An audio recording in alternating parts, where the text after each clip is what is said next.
इसलिए कि मैं अपने परिवार को धोखा दूंगा। मैं अपने परिवार के लिए जीता आया हूं। कल इनके लिए मर भी जाऊं तो मुझे कोई अफसोस नहीं होगा। और तुम्हें लगा कि मैं अपनी भाविसा को धोखा दे दूंगा।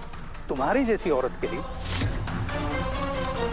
देवर और भाविसा का रिश्ता बहुत गहरा होता है। भाविसा ने सिर्फ मुझे देवर का ही नहीं, अपने बेटे का प्यार दिया है। दुनिया में रिश्ते इतने भी खोखले नहीं हुए हैं करिश्मा, जितना तुम सोचती हो। मतलबी और बिकाऊ। और इसीलिए हमने तुम्हारा खेल तुम्हारे तरीके से खेला। तुम्हें क्या लगा था कि मैं तुम्हें मौत के पंजों से निकाल कर ले जाऊंगा? देखो, अब मैं तुम्हें मौत के मुंह में ले आया हूं और अब तुम कुछ नहीं कर पाओगी। करिश्मा सिंह शेखावत, एक बार फिर तुम हार गई हो और एक बार फिर हम चौहान जीत गए। जीत गए माय फुट। पर एक सियांदे के जाने से मेरी कहानी खत्म नहीं हुई। मैं हारी नहीं हूँ, समझे? करिश्मा सिंह शेखावत, शायद तुम अब तक बात को समझी नहीं। गौर से देखो तुम किस चक्रव्यूह में आकर फंसी हो। इस बार तुम चाह कर भी इसे भेद नहीं सकती। पता है क्यों?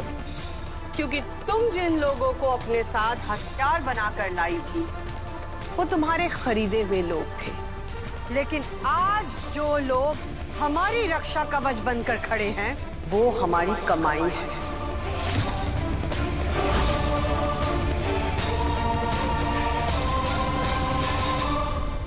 वाह, क्या सॉलिड की ड्रामेबाज हैं आप एक्स सासू माँ। आपको क्या लगा? हाँ, ये कुछ लोगों को इकट्ठा करके आप मुझे धमकाएंगी तो मैं आपके पैरों में आके गिर जाऊंगी। कम ऑन एक्स सासू मॉम, क्या तो आप खुद डरी हुई हैं या भले ही आप ठीक हो गई हो पर आपका मानसिक संतुलन अभी भी ठीक नहीं है। मानसिक संतुलन तो तुम्हारा बिगड़ गया है करिश्मा। और एक बात तुम भी अच्छी तरह से जानती हो कि चंद्रिका सिंह चौहान कभी किसी से नहीं डरती। अपनी हार का भी नहीं। हाँ,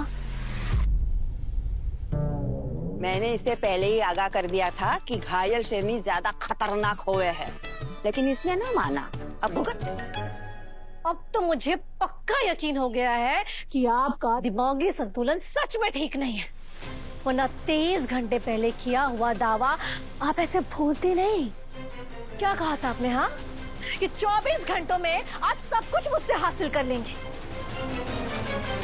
और अगर 23 घंटों में कुछ नहीं कर पाई तो अगले 1 घंटे में क्या कर लेंगी आप?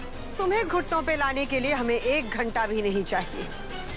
अगले 10 मिनटों में जो हमारा था वो वापस हमारा हो जाएगा।